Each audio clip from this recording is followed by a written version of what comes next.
We have Viral Shah, who has managed the campaign for Prithviraj Chavan recently in the Maharashtra elections, and of Mr. Nandan Nilekani in Bangalore. 2014 saw a big change because we saw IT professionals being directly involved in elections. It was no longer about just rallies and politicians' promises. So how did that involvement come about? Yeah, if you see Mr. Modi, even before the national election, even 2012 and much earlier, he was one of the first politicians to take in a big way to social media and the internet. And one of the reasons he was doing that was because he wanted to directly reach the people. And you also had this media environment which was not very positive towards him. So he built this entire digital ecosystem on Twitter, Facebook, through his blog, through his website, where he was directly reaching out to the people. And that started the momentum behind digital being used in a big way in the national election. About 2013, when the Gujarat election happened and he was re-elected, it started to kind of become obvious that he's going to be the face of the BJP's campaign. Because only in June, July, when he got declared as the chairman and then subsequently the PM candidate. But a lot of the digital work had already started. Because on his website, in the past, there was a section where people could sign up as a volunteer and take up tasks, online tasks and so on. So what you saw in the 2014 campaign was that particular feature being expanded and built out into a completely digital volunteer platform that brought in professionals, people from all walks of life to get involved in the campaign. Because these are people who otherwise would never have walked into a BJP office or would have wanted to be associated with a political party. But because of the digital medium, it made it very easy for a lot of these people to get involved in the campaign. He's talking about many constituencies together, but your campaign was basically in one constituency. So how did data come into play for Nandan Nilekani's campaign? Yeah, so we actually use data at all aspects of our campaign, both the campaigns that Fourth Line Technologies, the firm I've co-founded, worked in, the Prithviraj Chavan campaign in Maharashtra and Nandan Nilekani's campaign in the Lok Sabha election. Starting from analyzing the past performance of the parties, of the candidates, of each locality within the region, we start using data and analytics out there, and from there on, we go towards messaging. What kind of messages do we use? What's the message of the campaign? What does the candidate talk about? What does the opposition talk about? In political campaigns, this is called the message box, right? So for every potential message that the candidate might throw, that the opposition candidate might throw towards you, how do you respond back? And how do you get the political message to be on your side? How does it sort of work for everyone, get everyone excited, and finally sort of to come out for you? So especially in the Maharashtra campaign, using tools that we refined in the earlier campaign, we polled on every particular message that could have been used. For example, let me talk about, all of us are familiar with the politics that goes on in India. There's been caste-based politics, community politics, especially in Maharashtra, there has been the Marathi Manus politics.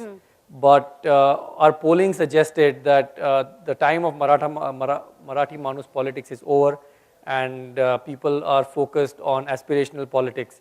So the kind of stuff, the same platform that Narendra Modi ran on in the Lok Sabha election was being sort of talked about.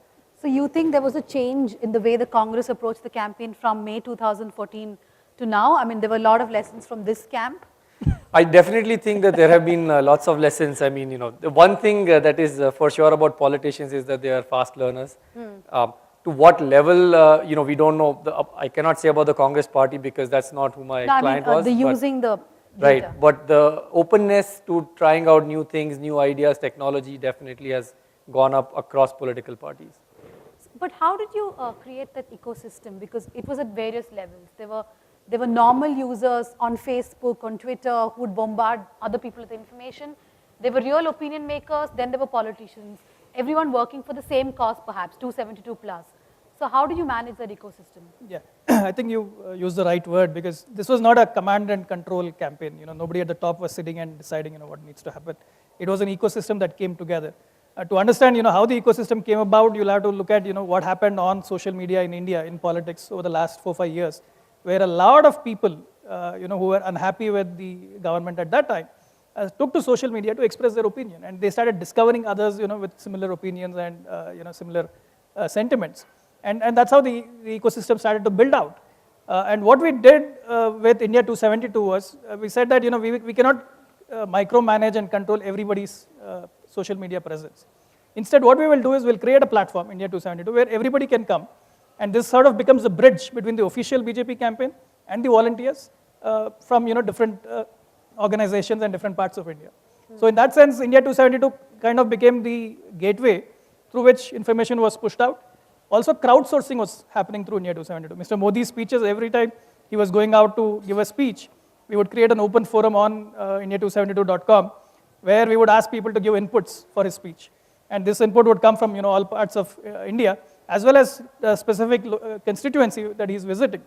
And those inputs would then be collated, analyzed, and given to him. So the ecosystem was working in both directions. Information was going out, as well as inputs were coming in. So do you believe that in future elections there could be specific constituency-wise information which can be used, the data which can be used in a huge, like for example, the Modi campaign was more about him, the personality too. But for candidates, can that kind of information be used? And how many constituencies really in India can there be a change because of data? So there was this famous report that went around before the Lok Sabha election that there are 100 constituencies which are Facebook elections. And what the report, I guess, meant was that there are 100 constituencies where the number of people on Facebook is higher than the margin of victory in those constituencies. So, I mean, I don't think, we've reached there yet where, you can just be on Facebook and, sort of send messages and expect people to come out and vote for you.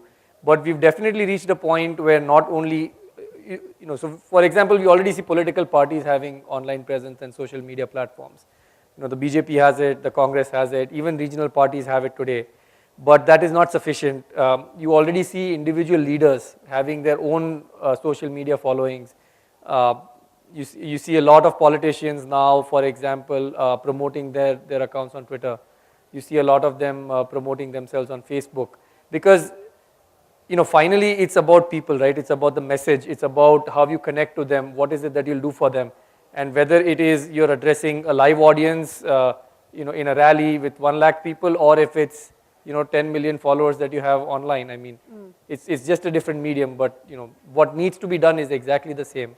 We are just using technology to make it more efficient, more powerful, get a higher reach. But when you look at a large-scale operation like 272, me as a journalist, sometimes there'll be a lot of conflicting information, right? So how do you control that? Like someone will be saying something, someone else will feed another information. Such a large-scale campaign, there is also a risk of too much of wrong information going out, right? Yeah, true. And I think that tends to happen in a campaign of this scale. And the fact that it's an ecosystem that is loosely connected, there's no command and control structure. The BJP's IT cell did a fantastic job of putting out the official message. So they had a section within their website where you could download all the wallpapers, the banners, the ad creatives. So all the official messages were pretty much there. The other thing was Mr. Modi was doing so many speeches that the official line on what the issues are was pretty well known, because he was doing a speech almost every other day, or towards the later half of the campaign he was doing 3-4 speeches in a day. So you pretty much knew where the party stood on various issues, and that would that was broadly well known. So in that sense there was not that much of an issue on what people say. What was, however, a problem was messages that were put out which were not authentic, right? For example, there was one image that was floating about Julian Assange endorsing Narendra Modi, and that's patently a false image.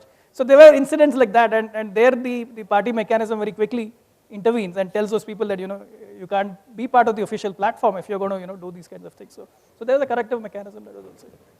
And do you believe that saturation point, no, it's not coming anytime soon?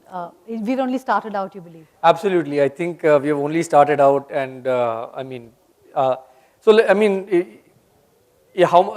it's different ways of looking at the same thing, right? How many people have smartphones, how many people have mobile phones, how many people are on social media, those numbers are staggering. But if I think about running a particular campaign in a constituency, right? Let's say that I'm talking about Bangalore South. How do I know, the voters in Bangalore South who are on the voter list? The voter list itself is a huge mess to start with, right? Like at least 10 to 20% probably incorrect. From that point onwards, which person on social media is the voter on the voter list? We don't know that. What are their email IDs? How do you reach out messages to them? So I'm just pure technology even though everyone is online, everyone is connected, when I have to target messages, it's very difficult. I mean, as a politician, they find it incredibly difficult. Even Facebook, I mean, when they allow you to advertise, right, they will not let you advertise to a particular village in rural India. That But technology I just thought doesn't. you were all doing the location services ad, like the Bangalore people were Right. getting the Nandan Nilekani ads. Right? So you get to a large extent like what Facebook thinks is Bangalore, but for example, our constituency was Bangalore South. Bangalore has 4 constituencies, South, Central, North and Rural. But you cannot get that level of fine targeting. If you look at the US elections, for example, the Democratic Party started in 2004 building their voter database. So for every voter, they know the phone number of that person, the email address of that person, which elections they voted in, which primaries they voted in, will they come out in this election, is it important to get that person's vote in a swing constituency. And in 2008 and specifically in 12, you saw in the Obama election a very high, sophisticated level of individual targeting. In India, I think we are about, we are starting that journey now, so it may be 19 or 24 before we see that level of sophistication. So, are there any questions to the panelists now? Okay, I think.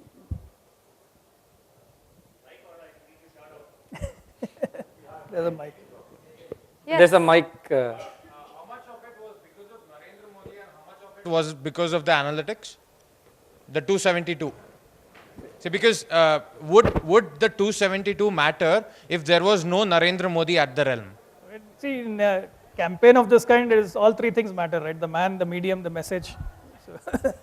So I don't think you can separate the 2 out. See, Mr. Modi is probably the first open source politician in India, you can see that, because if you look at the manner in which he tries to get inputs on various aspects of the campaign, his speeches, the manifesto, and even now with MyGov, where the whole process of crowdsourcing is going on. So it's both. I mean, it's an entire package. I don't think you can separate the 2. So, this question, hello? Yes. Yeah, please go ahead. Hello. Yeah, this question is for Mr. Shashi. I would like to understand the operations part of this social media. Like when you're on Twitter and you see Narendra Modi, he lands in Japan. Before he lands, you see his snapshot on the Twitter. Before he does any action, it's on the Twitter. Now, I want to understand, is there a person following him, taking snaps? Does he take approval from Narendra Modi? How does it happen? I mean, The micromanagement. yeah. He has a small team that does it. It is well known. I mean, there's no secret there. Even with RTI now, you can actually see the people who are involved in it. So he has a team, and they take inputs from him, and he's very savvy that way, that he keeps track of what's happening on social media through the day. He gets regular reports, keeps tabs on what's going on, and So you're saying politicians take it seriously? oh, he the takes it social very media seriously. Yeah, absolutely.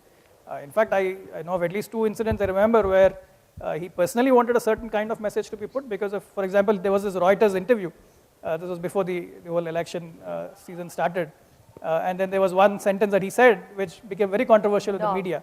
Yeah, and he wanted to convey exactly what was in his mind. And so he said that ours is a culture where we worship even the smallest form of life. And he wanted that to come out in the tweet, and that's what came.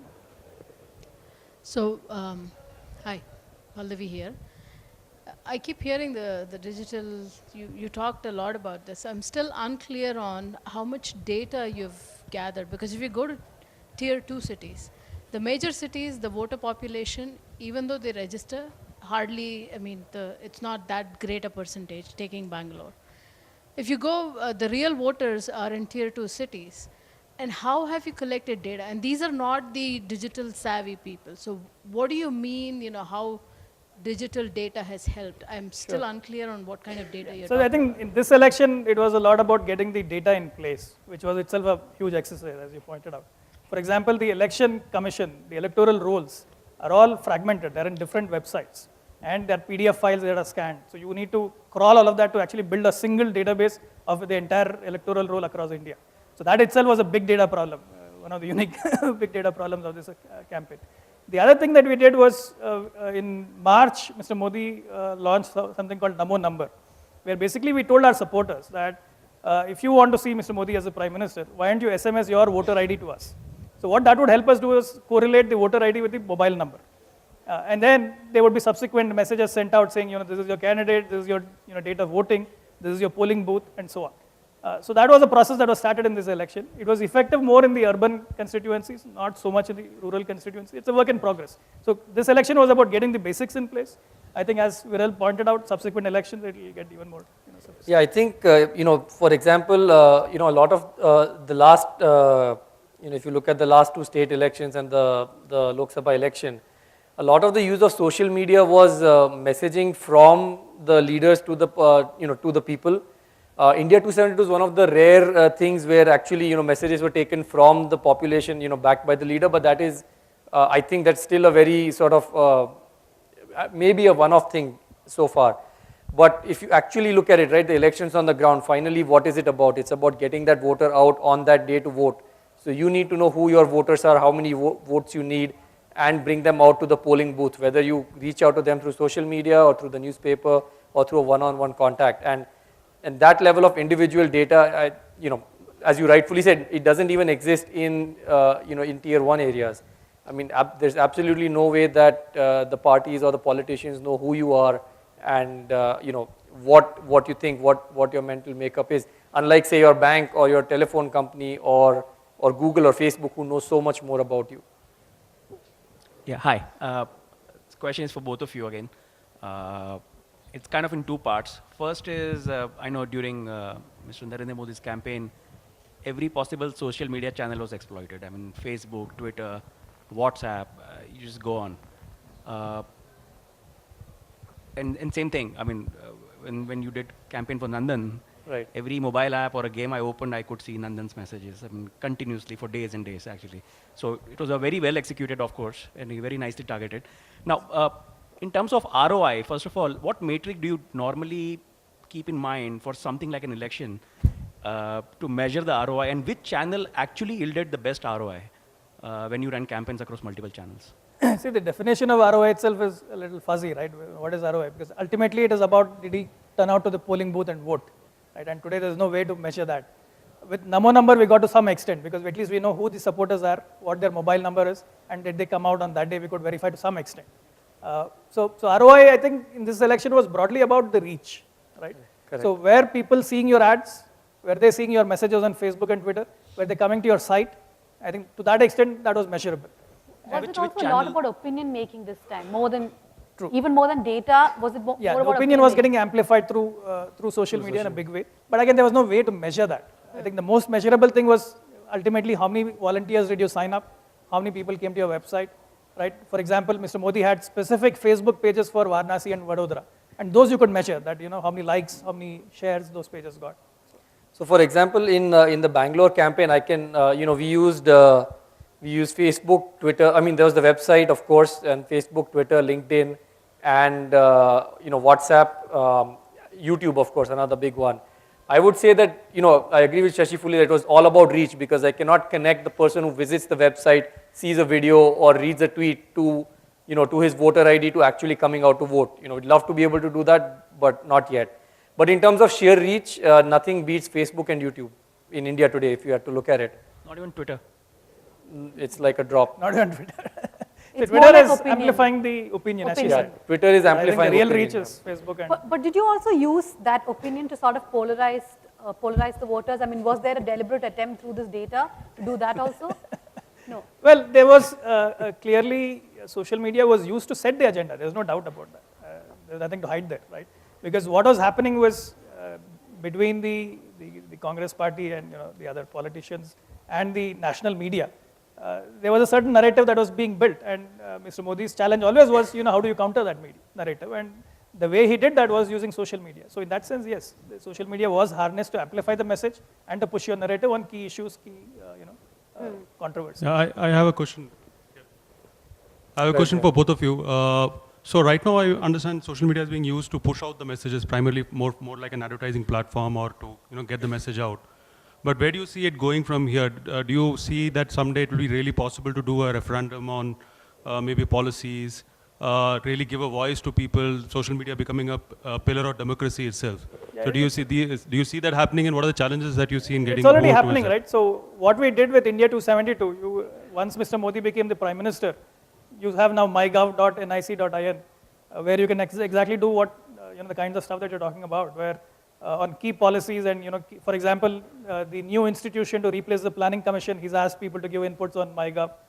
Similarly, on Swachh Bharat, he's asked people to give, inputs on MyGov. So MyGov is sort of becoming that platform where, people can get involved and, make it a more participative democracy with, governance being sourced directly from the people, ideas and inputs for governance. But So where at do you, some- where do you see Referendum- that we are right now, and where do you think startups could help in that area? What are the challenges that we probably should be focusing on challenging to help you move towards that?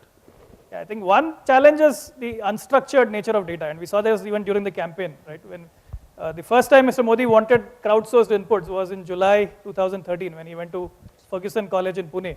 So on Facebook, he asked people to give, inputs on higher education. And that Facebook post had, tens of thousands of comments. And it's very hard to manually sift through all those comments. And this problem just, exploded in magnitude during the campaign because he was doing speeches every other day and you would get thousands of comments. How do you analyze all that and, filter out what people are saying and, how do you identify which are the most meaningful inputs and get them to Mr. Modi? So the analysis of unstructured data as a problem, I think, is one area where definitely startups can, focus on. And also in the linkages, right? I mean, identifying voters, in the physical world and linking them to their online identities. I think that would be a very powerful platform if, people can sort of attack that problem. And not just for politics, for a number of other reasons as well. This question is for Viral. So I was part of Team Nandan also. Okay. So then you ran extensive social network compared to the opponent, that is BJP Anand Kumar. But even then, the victory margin was high. Yes. So what learning? Because if the swing is, if the wave is not there, or if the people have already made their choice, Right. can social network or any media can really influence, or if can it influence what percentage votes it can bring? So you're absolutely right that we believe we did run a best in class campaign, but the basic lesson, if there is that you cannot run a campaign like a Bangalore South campaign for a Congress candidate cannot be run in isolation from the rest of what is happening, right? I mean, what you call the wave, I mean, the wave exists for a reason, right? I mean, there is messaging done by the other side, which is talking about specific issues, and then your candidate's party has to respond to them. And clearly there was, that was not the environment that was suitable for Congress at that point. I think Congress, I think social media can make, it's all about how many marginal votes can you shift, right, to win the election. And social media can definitely help, but it's not going to make up for, for fundamental, things that need to be done. One question here. Yes, the last question. Yeah. How do you see the trajectory of the political discourse heading? Where do you see it heading in terms of, you see that a lot of these discourse tends to go well below the lowest common denominator, and probably it's a bottomless kind of quality of discussion that happens, all right? And what really turns this into a vicious cycle is the political parties feeding probably information that's not really validated. The quality of information is suspect and sometimes extremely misleading. So do you see some hygiene checks which could be put in place to ensure that the discourse is maintained above a certain level? If I can just add before you answer, where do you say stop? Like, Right. who's going to say stop? Yeah, I think the greatest check against this is us, people ourselves, voters, who are on social media. So for example, a lot of times in the open forums, we would get feedback that, this was not right or this should have been said this way. And that feedback would be, taken. So, Just to interject you there, it's not just the feedback, it's also a proactive intervention with some fallacious information that political parties also indulge in. And that's the point of vicious cycle that I was referring to. yeah. I mean, Right. that's a larger problem. I think the only check is, more aware citizens who are, alert and vigilant, and we put the pressure on politicians. I don't think we can solve No, so he's asking whether the political party itself can intervene. Can in they be this. held accountable? Accountable, And would they like to be held They accountable? are actually They're held far more accountable. sensitive. They're far more sensitive than the past because of social media, because it takes very little time for something to go viral and then hit the news and then starts affecting them. So they're much more sensitive, much more alert. That much I can say. Now, how can you stop them? I think that's a bigger question. You're talking about politicians or generally everyone else? No, I'm talking about political parties, Parties, right? okay. And how they, let a fallacious message go viral. I mean, it's much harder now. It's because of just the sheer virality and the way what makes news in social media becomes mainstream media news. It's much more harder for political parties to do that now as opposed to in the past. Okay, so I think that's all the time for us. So like Viral and Shashi said, this is just the beginning. So be ready to get bombarded on social media with messages from all parties because this is just the beginning for India. Thank you so much. Thank you, Shashi.